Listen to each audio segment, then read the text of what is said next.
From WJLA 24/7 News, this is Good Morning Washington, on your side. Michael Yorio is back to talk about school safety and the bulletproof products that are currently on the market. This month, Hardware released a national survey of K through 12 parents on school safety and active shooter situations. Now, that study shows that 80% of schools have fire drills, but only 48% have active shooter drills. 74% of parents are concerned about a school shooting happening at their child's school this year. 63 are more concerned than they were last year.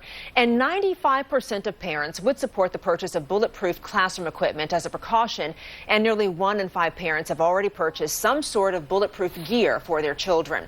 So here to inform us on the best practices that parents should take when it comes to school safety is President of SSI Guardian, Michael Yorio. So thank you for coming back. Good morning. Thank you for having me. So we were just talking during the commercial break about the 2 school shootings that really got national attention just this past year, and that would be Parkland, Florida, and Santa Fe, Texas. And they have made some strides in their school safety and security measures this coming year. We were talking about the number of school resource officers and campus monitors that they've increased this year in Parkland, as well as they've all streamlined in Broward County. That whole school district has tried to streamline the entrance where people can get in instead of having all these different access points.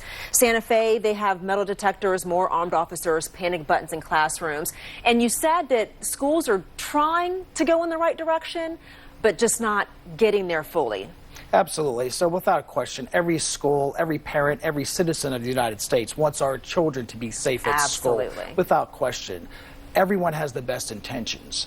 But what we're seeing, because there's a lack of best practice guidelines, aka standards, as it pertains to school safety, you see a variety of things being implemented. So one school will implement certain measures, another school will do something very, very different. So it's very important that the schools have this best practice-based guidelines on existing solutions that have been proven to improve school safety so they can make their best informed decisions. It's a very important decision. I would argue it's the most important decision that a school board or a school administrator will make in their professional careers. I would agree with you. Now, you were saying that some of the schools that have made some changes, you didn't think that they had the right priorities. So what would you like to see the majority of schools do in terms of best practices in school security? School security can be complex. Yeah. It's about a comprehensive approach, a myriad of things working in synergy. However, the most important thing that a school can do, it starts with the basics. It starts with evidence-based